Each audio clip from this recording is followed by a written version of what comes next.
Bueno, vamos a hablar del siguiente tema, que es Dipylidium caninum. Dipylidium caninum. ¿Sale? En este caso, Dipylidium caninum va a ocasionar, ¿sí?,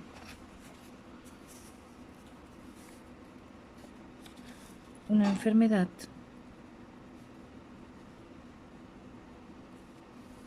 conocida como dipilidiosis. ¿Vale?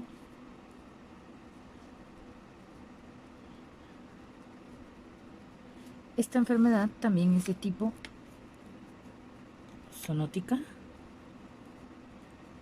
por lo cual tiene una relevancia importante. La dipilidiosis, ¿sí?, se va a generar por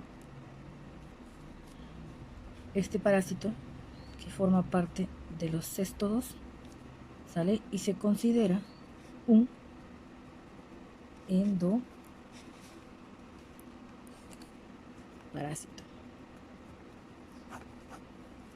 ¿vale? A este Dipylidium caninum se le ha conocido también a la enfermedad, aparte de la dipilidiosis, también tiene una sinonimia que corresponde a la tenia del perro.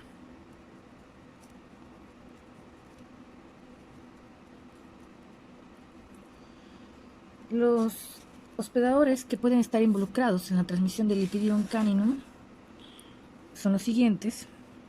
El primero, hay un hospedador definitivo,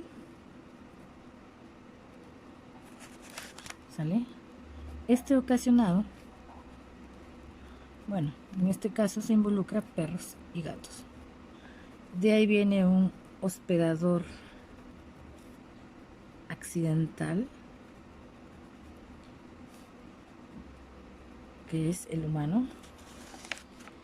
Y de ahí tenemos a un hospedador intermediario, que aquí entran, ¿sale?, la pulga. A las siguientes variantes de pulgas. La primera es Stenocephalides canis. La segunda es Stenocephalides felis. Y la tercera es Pulex irritans. Stenocephalides canis, nombre científico de la pulga que afecta a perros. Stenocephalides felides, nombre científico de la pulga que afecta a gatos. Pulex irritans, nombre científico de la pulga que afecta al humano. ¿Vale? Las pulgas que van a generar en el hospedador definitivo, incluso en el accidental, van a generar, ¿sí?, infestaciones. Y estas infestaciones, ¿por qué se dan? Se dan porque este tipo de insectos se le consideran ectoparásitos, ¿vale? Entonces, las pulgas son insectos que se alimentan de sangre. ¿De quién se alimentarán de sangre? Del hospedador definitivo y del accidental, ¿sabes? Se alimentan de sangre y pertenecen a la familia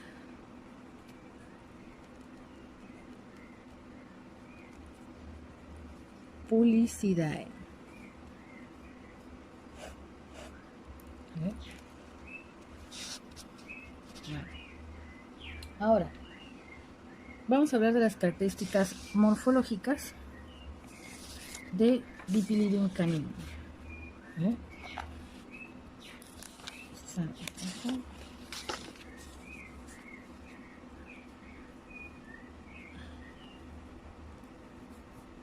Las características morfológicas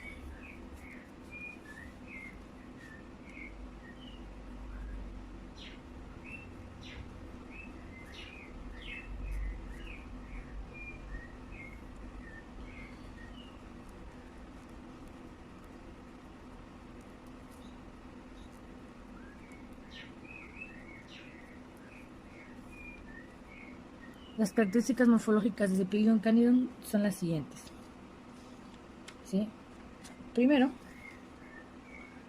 vamos a tener que este tipo de parásitos, ¿sale? Se considera un céstodo, el cual es plano ventralmente. Como otra característica es que pueden llegar a medir entre 20 a 50 centímetros de largo.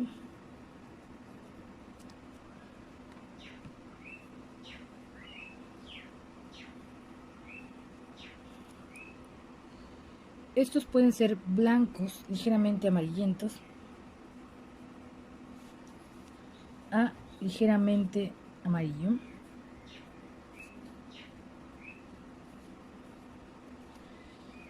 Y tienen en su ciclo dos tipos de fase.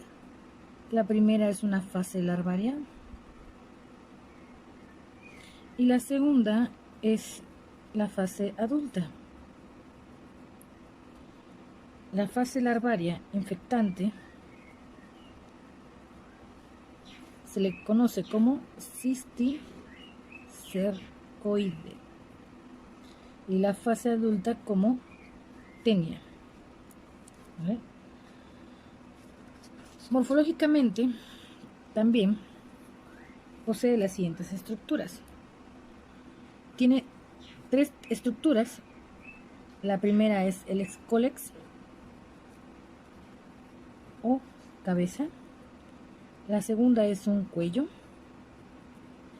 Y la tercera es el estróbilo o cadena estrobilar.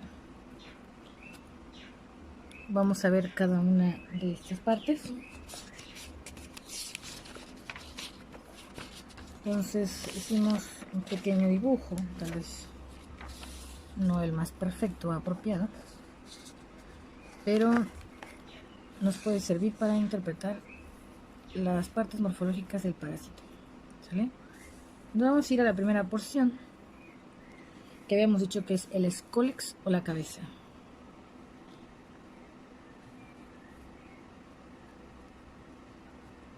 Escólex o cabeza. De ahí la otra parte, que es el cuello, ¿vale? La segunda porción. Y la tercera porción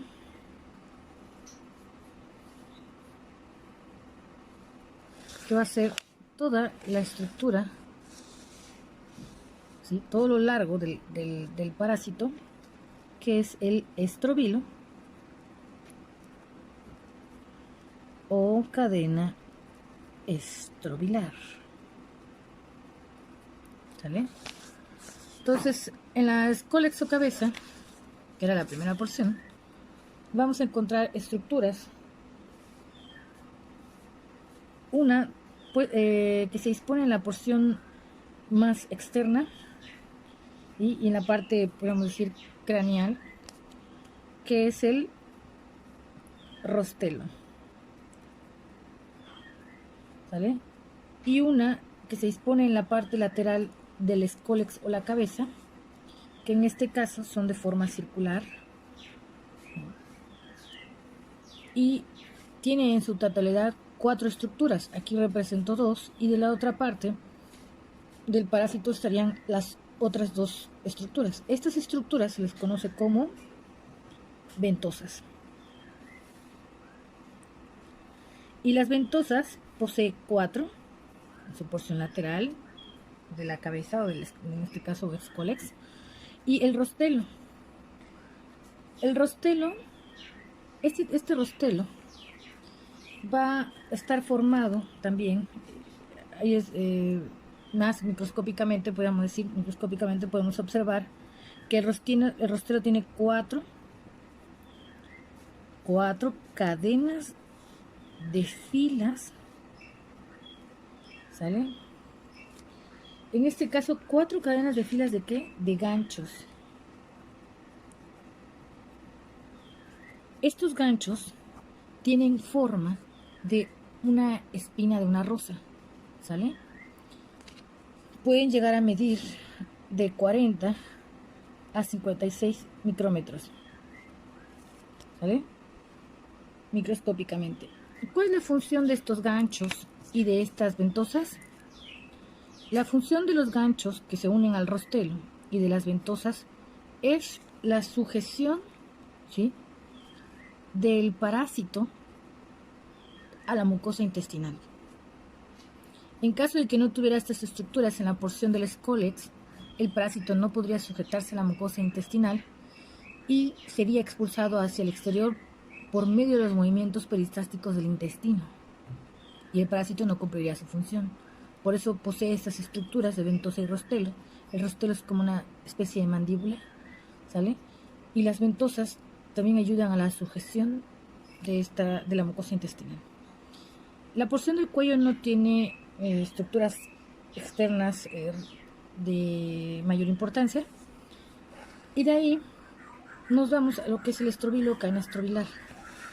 Todo el estrobilo o cadena estrobilar está conformado por estos segmentos, ¿sí?, en los cuales son muy visibles macroscópicamente y microscópicamente. Se pueden observar todavía los detalles. Estos segmentos se les conoce como proglótidos. Y el estrobido o cadena estrobilar va a tener proglótidos. Todas estas estructuras, ¿sí?, todas estas van a tener, son proglótidos, proglótidos, proglótidos, proglótidos, proglótidos y proglótidos, y nos vamos hasta terminar en la porción final del parásito todos estos proglótidos, ¿sí? Aquí en esta parte de acá igual. Ahora, de acuerdo al segmento, ¿sí?, del parásito, vamos a encontrar proglótidos en distintas fases. El primero son proglótidos inmaduros, ¿sale? Proglótidos inmaduros, y estos proglótidos se van a encontrar muy próximo a la porción del cuello. De ahí vienen los proglótidos maduros, que van a estar en la porción media, ¿sale?, de craneal a media del parásito, en este caso hablando del estrobilo o cadena estrobilar. Entonces son proglótidos maduros. Y de ahí, ya en la última porción del parásito, vamos a encontrar proglótidos grávidos, ¿vale? En los proglótidos inmaduros, pues las estructuras internas del parásito no están desarrolladas, y ya en los proglótidos maduros vamos a encontrar de 1 a 2 juegos de aparato reproductor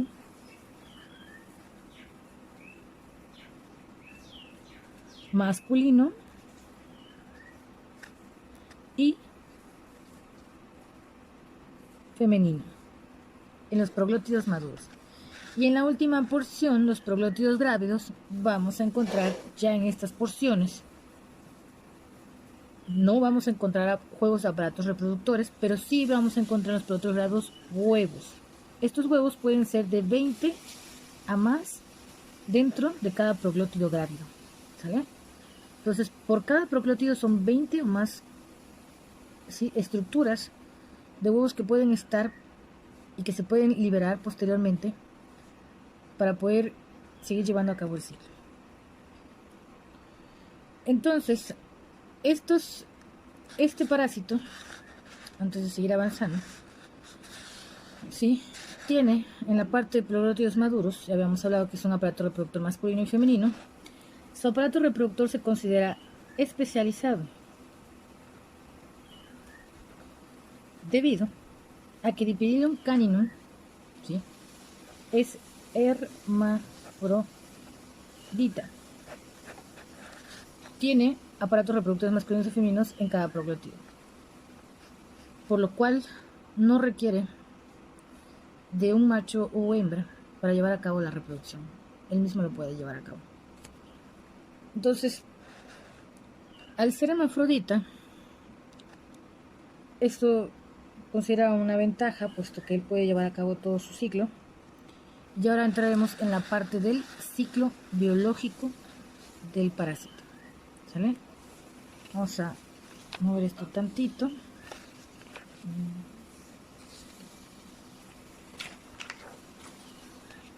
En el ciclo biológico del parásito,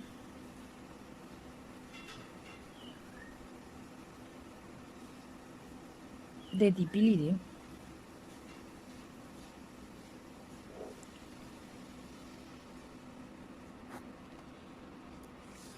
vamos a encontrar a los tres hospedadores previamente mencionados, el definitivo, el intermediario y el accidental, jugando el mismo rol para llevar a cabo la reproducción del parásito. Primero, necesitamos que el hospedador definitivo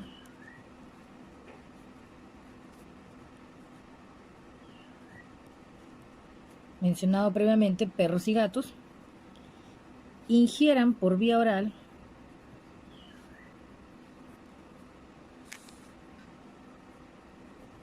a la pulga. Acuérdense que si hablábamos que la pulga del perro es Stenocephalides canis y la pulga del gato Stenocephalides felis. Entonces, ¿cómo es que por vía oral la van a ingerir? El hospedador definitivo, al contener las pulgas, ¿sí?, en la parte externa del individuo, ya sea que haya una infestación o no,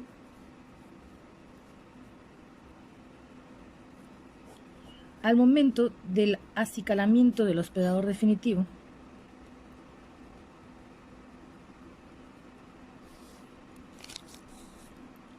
va a ingerir,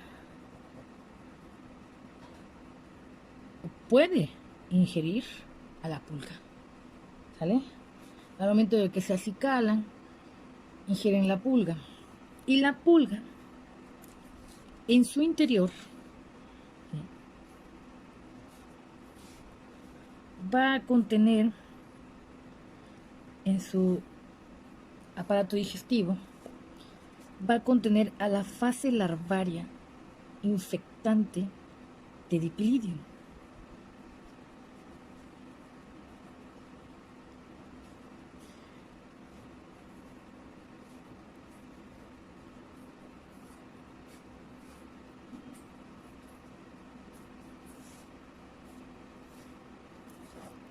¿Sale? Ahorita vamos a explicar cómo es que la fase larvaria llegó al interior de la pulga. Entonces, una vez que tiene esta fase larvaria infectante de Dipilidium caninum, ya habíamos dicho cómo se conoce esa fase larvaria. Se conoce como cisticercoide. ¿Ve? Entonces, el cisticercoide, junto con la pulga, pues entran por la cavidad oral, van a pasar esófago, llegan a la parte anatómica del aparato digestivo, que en este caso es el estómago, y ya dentro del estómago la pulga va a desintegrarse, ¿sí?, y la fase larvaria va a ser liberada dentro del estómago. Al ser liberada, esta puede inhibir los mecanismos que se encuentran en la parte del estómago, por ejemplo, ácido clorhídrico, ¿sale? Entonces, pasa esta barrera y llega a lo que es el intestino delgado. Y es en esta parte en lo que el cisticercoide, ¿sí?, se va a sujetar a través de las estructuras del escólex a la mucosa intestinal.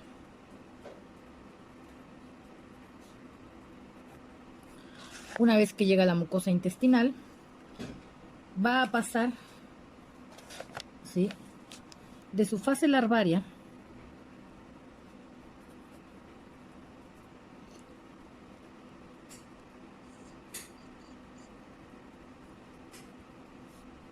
a la fase adulta. En este caso es atenia. Pasa esta fase adulta, ¿sí?, llega a la fase de tenia. El parásito sigue adherido a la mucosa intestinal, sale absorbiendo nutrientes.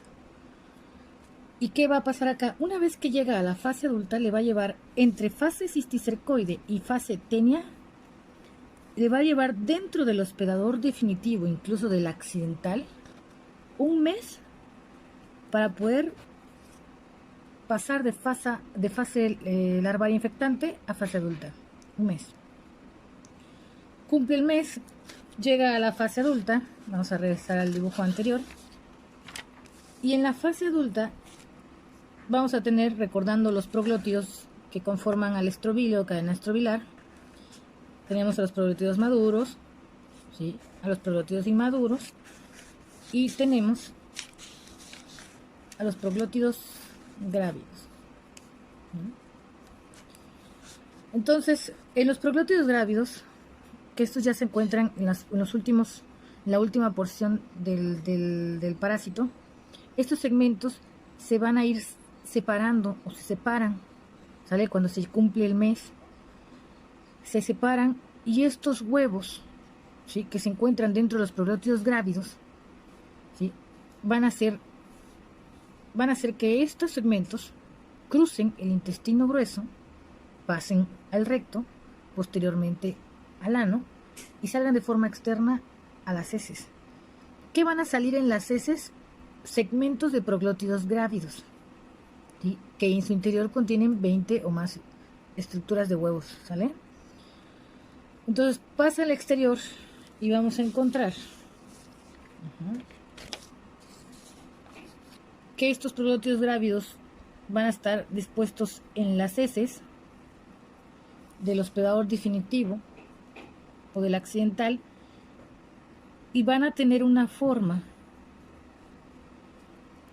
Algunos autores mencionan que es una forma en semilla de arroz y otros en semilla de calabaza, excepto que el color, a diferencia de la semilla de calabaza, es blanco. Entonces, estos proglótidos grávidos son blancos a ligeramente amarillos. Se van a disponer en la parte ya sea externa de las heces o mezclada entre las heces del hospedador definitivo o accidental.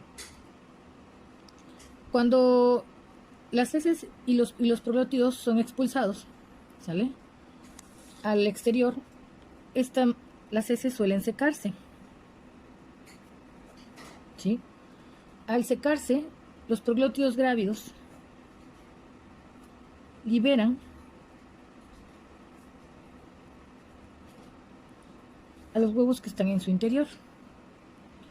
Entonces, en este punto llega la fase larvaria de la pulga.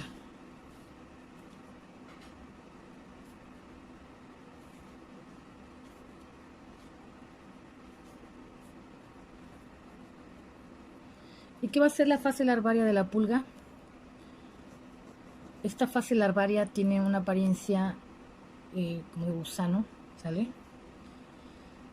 Es totalmente terrestre. Va a llegar esta fase larvaria y se va a alimentar de los huevos que son liberados de los proglótidos grávidos en las heces ya secas. Se alimenta, ingiere estos huevos, ¿sale? Y es aquí donde dentro de la pulga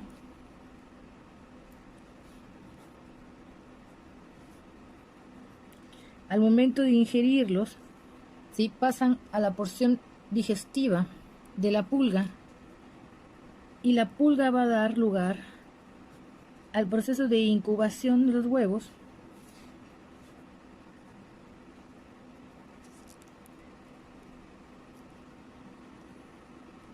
y posteriormente al desarrollo de la fase larvaria infectante de Dipylidium caninum, que es el cisticercoide. ¿Sale? ¿Qué tiempo le va a llevar este proceso? Ahora, dentro de la pulga, acordémonos que estaba en su fase larvaria. Cuando ésta ingiere, ¿sí?, los huevos, y entre el proceso de que la pulga está llevando a cabo su metamorfosis de fase larvaria a adulta, la pulga, ¿sí?, está llevando a cabo este proceso, ingiere estos huevos en su fase larvaria, y también, mientras esto está pasando, se están incubando los huevos y se está desarrollando la fase larvaria infectante de Dipylidium caninum, ¿vale? Entonces, cuando la pulga ya es adulta, ya posee en su interior la fase larvaria, debido a que este proceso dentro de la pulga dura de 10 a 25 días, ¿vale? Entonces, ya una vez que está en su fase larvaria infectante, para que el ciclo se vuelva a repetir, esta pulga ya adulta debe ser ingerida durante un proceso de acicalamiento en el hospedador definitivo o incluso en el humano, ¿vale? Y la deben ingerir nuevamente para que el ciclo se repita nuevamente. ¿Qué signos podemos encontrar? ¿Sale? Si estuviéramos hablando de que es de un hospedador definitivo, no hay signos muy específicos, que el único que puede observarse es el prurito anal. ¿En quiénes? En el hospedador definitivo, perro y gato. Ahora, esto es cuando la infestación es, podríamos decir, leve a moderada, y cuando hay altas cargas parasitarias,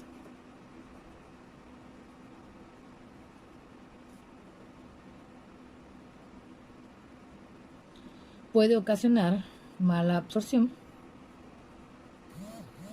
y también puede ocasionar lo que es obstrucción intestinal.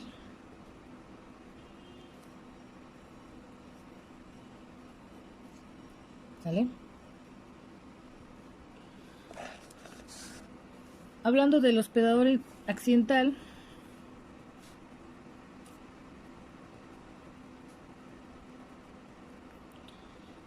se ha observado que el humano puede contraer estos parásitos al convivir con animales infestados de pulgas y sin desparasitaciones frecuentes.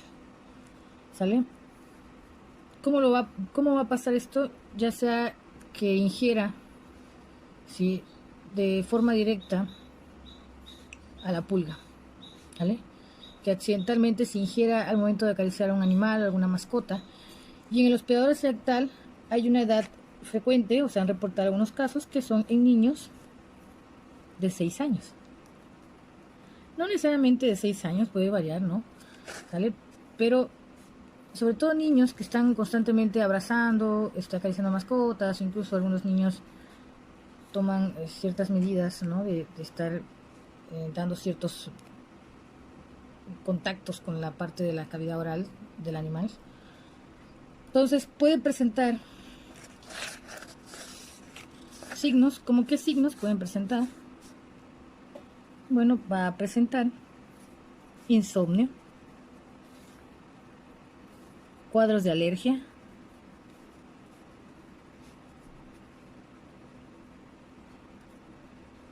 pérdida de peso,